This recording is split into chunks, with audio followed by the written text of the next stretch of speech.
Сәлеметсіздер ме оқушылар? Әліппе бірінші сабақ. Тақырыбы сөйлеу, сөйлем. Каналыма тіркеліп кетуді ұмытпа. Балалар, суретте кімді көріп тұрмыз? Әрине, оқушылар мен ұлт ұстазы Ахмет Байтұрсынұлы. Қымбатты оқушы, білім жолындағы алғашқы қадамың құтты болсын.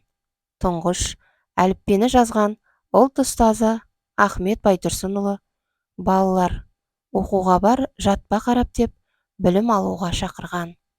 Қолыңдағы әліппе сені оқу мен жазуға үйретеді. Осы оқулықтан әріптерді танисың. Дыбыстардан сөз, сөйлемдерден сөйлем, сөйлемдерден ойыңды білдіретін мәтін құрайсың. Алған білімің болашақта өзің үшін де, елің үшін де пайдалы екенін ұмытпа. Саған сәттілік тілейміз. Балалар,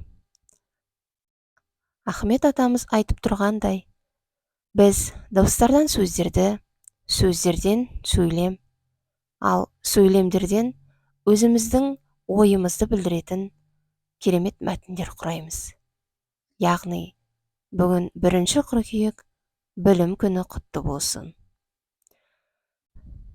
Тақырыбымыз сөйлеу және сөйлем. Балалар, суретте біздер кімді көріп тұрмыз? Әрине, сіздер секілді оқушыларды.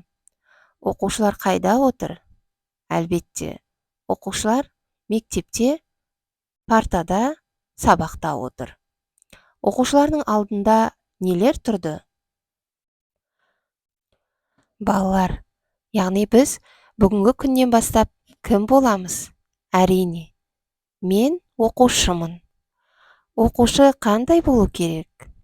Оқушы әлбетте ең әуелі тәрбиелі, тәртіпті, алғыр, білімді, зерек, ұқыпты болу қажет. Балалар, кітабымыздағы 1 беттегі сөйлеу, сөйлем, мен оқушымын.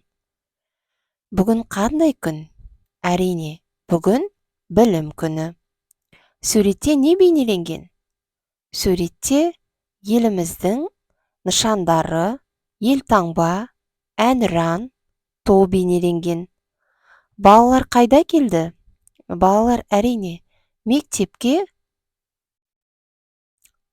оқуға келді. Мұғалім не айтып жатыр деп ойлайсың? Мұғалім оқушыларға біздің еліміздің нышандарын түсіндіріп, бүгінгі білім күнімен құттықтап жатыр. Балалар, сурет бойынша сөйлем құрастыр.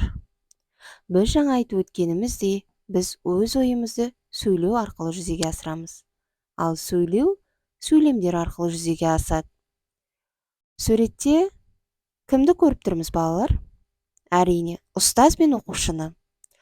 Ұстазы оқушыларға бүгінгі тақырыпты талқылап, ашып түсіндіруде.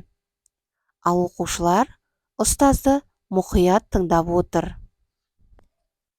Балалар, сонымен бүгінгі тақырып түсінікті деген ойдамын. Бүгінгі тақырып сөйлеу және сөйлем болды.